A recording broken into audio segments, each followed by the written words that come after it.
सोयाबीनचे भाव पाळण्यामागचे कोणाचे षडयंत्र? Soybean price scam explain. नमस्कार मित्रांनो, तुम्ही गेल्या काही दिवसात बातम्या पाहिल्या असतील की सोयाबीनचे भाव अचानक कोसळले आहेत. पण तुम्हाला माहित आहे का, हे भाव बाजारातील मागणी आणि पुरवठ्यामुळे नाही तर पसरवलेल्या अफवामुळे पडले आहेत. ज्यावेळी शेतकरी घाम गाळून पीक बाजारात आणतो, नेमका त्याच वेळी अशा बातम्या का येतात की आयात शुल्क कमी होणार आहे किंवा परदेशातून मोठ्या प्रमाणात तेल येणार आहे. आजच्या व्हिडिओमध्ये आपण सखोल विश्लेषण करणार आहोत की कशा प्रकारे अफवांचं एक जाळं विणलं जातं आणि तुमच्या आमच्या शेतकऱ्यांच्या खिशातून पैसे काढून मोठमोठ्या व्यापाऱ्यांच्या तिजोरीत कसे जातात.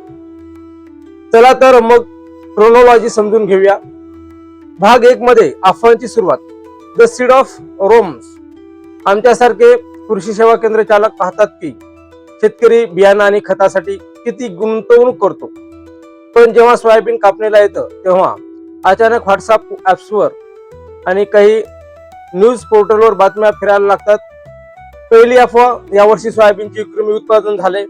दुसरी अफवा, सरकार पाम ऑइलवरची इम्पोर्ट ड्युटी किंवा आयात शुल्क शून्यावर आणणार आहे. तिसरी अफवा, जागतिक बाजारात सोयाबीनची मागणी संपली आहे. पण मित्रांनो, जर आपण डेटा पाहिला तर सत्य काही वेगळंच असतं. हे मुद्दाम केलं जातं जेणेकरून शेतकऱ्यामध्ये भीती म्हणजे पॅनिक निर्माण होईल आणि तो घाबरून आपला माल कमी भावात विकेल. भाग नंबर 2 मध्ये बाजाराचं अर्थशास्त्र, इकॉनॉमिक्स ऑफ मार्केट मॅनिप्युलेशन. आता आपण थोडं तांत्रिक गणित समजून घेऊया. याला म्हणतात सेंटिमेंट मॅनिप्युलेशन. जेव्हा बाजारात अफवा येते की भाव अजून पडणार आहे, तेव्हा शेतकरी विचार करतो, आज 4500 भाव आहे, उद्या जर 4000 झालं तर त्यापेक्षा आजच विकलेलं बरं. यालाच इंग्रजीमध्ये पॅनिक सेलिंग म्हणतात. जेव्हा हजारो शेतकरी एकाच वेळी माल बाजारात आणतात तेव्हा पुरवठा म्हणजे सप्लाय वाढतो आणि नैसर्गिकरित्या भाव खाली येतात. व्यापाऱ्यांना हेच हवं असतं. त्यांनी स्वतःहून भाव पाळले नाहीत, त्यांनी फक्त अफवा पसरून तुमच्याकडून भाव पाडून घेतले. एक प्रकारे सायकोलॉजिक वॉरफेअर आहे. भाग नंबर 3 मध्ये सरकारचं धोरण आणि सत्य, पॉलिसी वाज रियालिटी. आता सरकारची भूमिका बघा. अनेकदा वृत्त येते की सरकार सोयाबीन आयात करणार आहे, पण खरंच त्याची गरज असते का? भारतात पुरेसा साठा असतानाही अशा बातम्या का पेरल्या जातात? जर आपण गेल्या 5 वर्षाचा डेटा पाहिला तर सोयाबीनचे भाव स्थिर ठेवण्यासाठी जे निर्णय घेतले गेले त्यातील अनेक निर्णय शेतकऱ्याच्या हिताचे नव्हते. खाद्यतेलाच्या किमती नियंत्रणात ठेवण्यासाठी सरकार आयात शुल्क कमी करते. ग्राहकांना स्वस्त तेल मिळावं हा हेतू असला तरी त्याचा थेट फटका आपल्या सोयाबीन उत्पादक शेतकऱ्याला बसतो.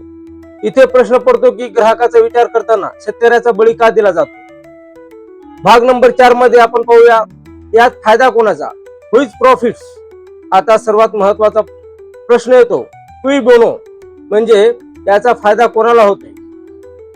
जेव्हा शेतकरी 4000 रुपयांनी सोयाबीन विकतो तेव्हा ते सोयाबीन काही महिन्यांनी मोठे स्टॉकिस्ट आणि कंपन्या 5500 ते 6000 रुपयांनी विकतात. नंबर 1, मोठे व्यापारी जे स्वस्त दरात माल साठवून ठेवतात. नंबर 2, तेल कंपन्या ज्यांना कच्चा माल स्वस्त मिळतो. नंबर 3, फ्युचर मार्केट प्लेयर्स जे बाजारातील चढ उतारावर सट्टे लावतात. मंठा लोणार रोड वरील आपल्या शिवम कृषी टेक मध्ये येणाऱ्या प्रत्येक शेतकऱ्याला हे समजून घेणं गरजेचे आहे की तुमचा माल तुमची ताकद आहे. याच्यात निष्कर्ष आणि उपाय जर पाहायचं असलं तर कॅल्क्युलिझम अँड सोल्युशन्स. तर मित्रांनो, यावर उपाय काय? नंबर 1, घाई करू नका. जर शक्य असेल तर माल लगेच विकू नका, बाजाराचा अंदाज घ्या. नंबर 2, अधिकृत माहितीवर विश्वास ठेवा. व्हॉट्सअपवर येणाऱ्या प्रत्येक मेसेजला सत्य मानू नका. नंबर 3, शेतकरी गट, छोटे शेतकरी एकत्र येऊन आपला माल साठवून ठेवू शकतात का त्याचा विचार करा. शेतकरी मित्रांनो, जोपर्यंत आपण माहितीपूर्ण म्हणजे इन्फॉर्मेड होणार नाही तोपर्यंत हे चक्र असं सुरू राहील. शिक्षण आणि जागरूकता हीच आपली खरी ढाल आहे. तुम्हाला काय वाटतंय, सोयाबीनचे भाव जाणीवपूर्वक पाळले जातात का? कमेंट्स मध्ये नक्की सांगा. जर तुम्हाला हा व्हिडिओ माहितीपूर्ण वाटला असेल तर लाईक करा आणि आपल्या शेतकरी बांधवांसोबत शेअर करा. चॅनलवर नवीन असाल तर सबस्क्राईब करून शेजारी बेल आयकॉनला प्रेस करून ऑलवर क्लिक करून घ्या, जेणेकरून माझ्या नवीन येणाऱ्या व्हिडिओची नोटिफिकेशन आपणास मिळेल. सखाराम राठोड यांच्या शिवम कृषी टेक कडून सर्व शेतकऱ्यांना शुभेच्छा. जय जवान जय किसान. व्हिडिओ शेवटपर्यंत पाहिल्याबद्दल धन्यवाद. भेटूया पुढील व्हिडिओ मध्ये. तोपर्यंत राम राम.